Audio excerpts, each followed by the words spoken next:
gardeners, welcome back. I'm Tiffany with the Tucson Urban Gardening Channel, and today we're going to do an update on my chiltepins. For those of you familiar with my channel, you may already know that Dulce from Candy's Garden sent me generously a bunch of seeds from her monster chiltepin plant that she calls the Queen Pekin. These seeds were sprouted from peppers harvested in, I think, 2017. And I had massive germination. It was great. I planted them on the south-facing side of some Chinese arbor vitae bushes as nurse plants.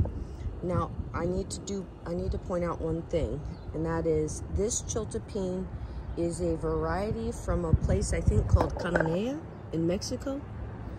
Anyway, this is a variety of chiltepins separate from these native to Texas. These are Texas chiltepins.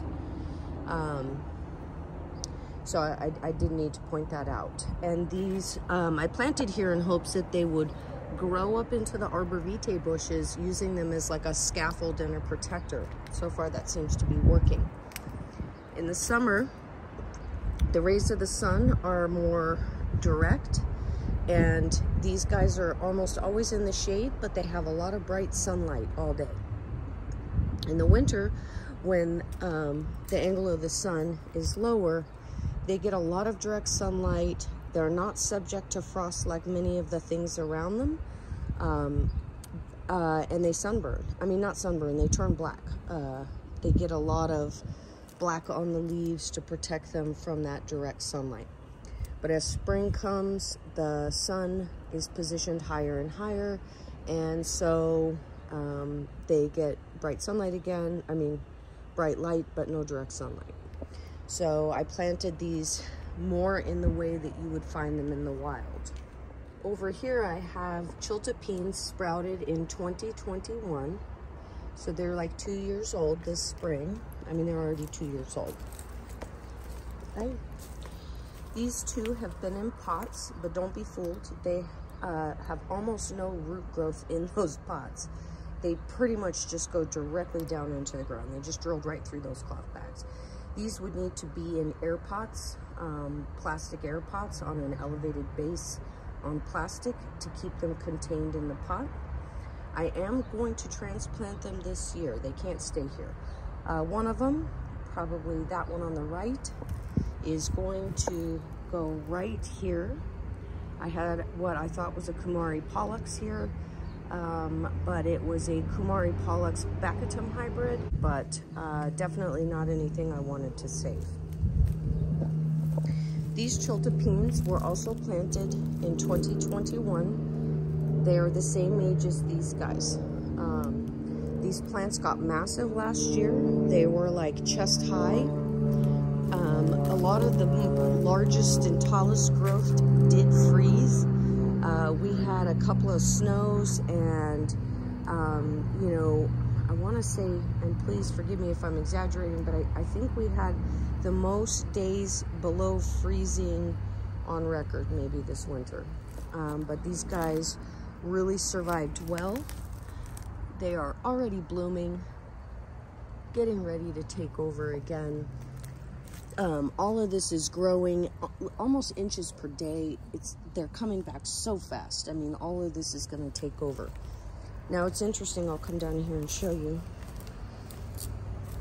that the plants last summer had grown out all the way to this line right here and had filled out this whole area. But you can see there's like a shade line here where the bushes overhang them. Everything under there more or less survived. Everything that extended out under where the shade cloth is, unfortunately, did freeze. I did have to break off all, pretty much all of that. I trimmed it away, and then I crunched it all up and added it to the mulch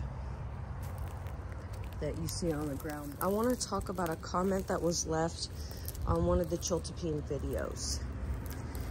The commenter smartly pointed out that these, in their mind, shouldn't need shade because they're native to the deserts of Sonora. And that is actually true. that they are native to the deserts of Sonora. But there's a lot of biomes included in northern Mexico.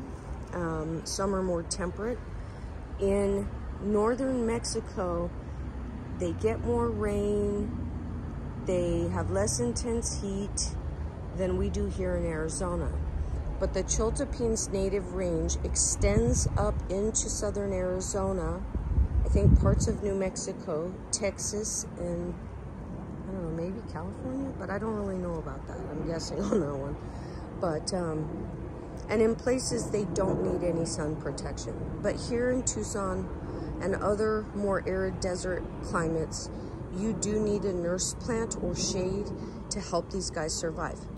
Now at our local botanical garden, they have some Chiltepins that don't get a lot of cover from a nurse plant. They're alive, they live year after year, but they're very tiny, not much taller than this one. Their leaves are almost always wilted.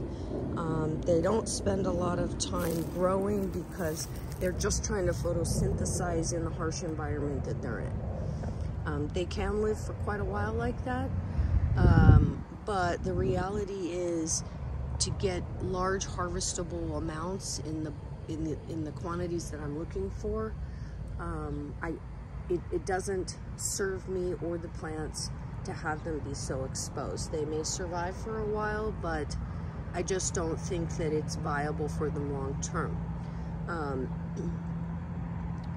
We are in the northern parts of the native range, and this winter we saw why nurse plants are super important for survival on especially cold winters also. So it's not just the summer sun that they need protection from their nurse plant friends for, they need it in the winter as well. I hope you got something out of this. If you have any questions or comments, please don't hesitate to pop them down in the comments below. We'll always try to answer them as soon as possible. Thank you guys so much for watching again. I hope you get out there and grow some Chiltepins of your own. Bye for now.